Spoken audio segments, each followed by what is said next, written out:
15 juin, Sainte Germaine Cousin, morte en 1601.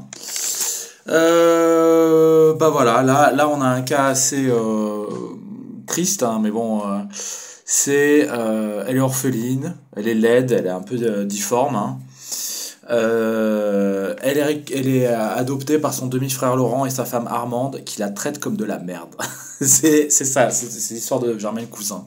C'est une pauvre fille de 9 ans à 22 ans qui est traitée, qui est martyrisée en fait par sa belle famille, quoi. Enfin, bon, c'est ignoble. Donc du coup, c'est comme dans Harry Potter, ils la mettent dans un placard, ils la font coucher sur des sarments de vigne, donc c'est hyper inconfortable.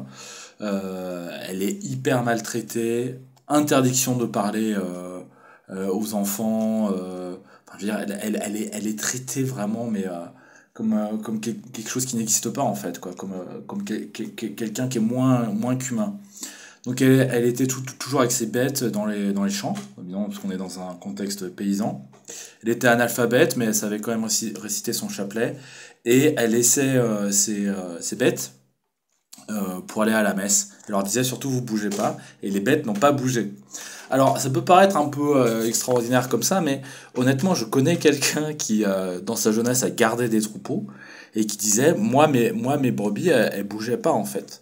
Et j'en ai jamais perdu aucune parce que je leur parlais.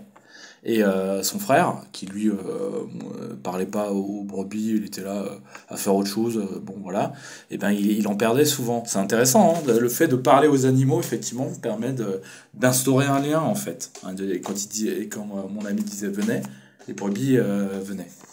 Voilà, donc c'est vraiment une vie parfaitement misérable, quoi.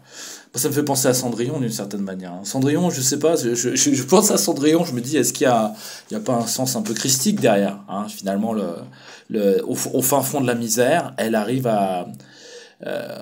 on l'empêche finalement d'aller dans cette espèce de paradis où elle danse, enfin voilà où elle pourrait danser avec ce prince. Ce prince, c'est presque comme Jésus, hein.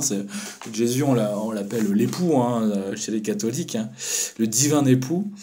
Et il y a une figure maternelle qui est aimante, alors qu'elle ne connaît pas l'amour, Cendrillon, n'est-ce pas? Qui va lui donner, qui va l'équiper en fait pour qu'elle puisse s'unir d'une certaine manière avec l'époux, avec cette séparation, et cette fois-ci c'est l'époux enfin le prince qui va la chercher, parce qu'elle a la marque, et le prince a la marque, c'est sa chaussure finalement, quoi.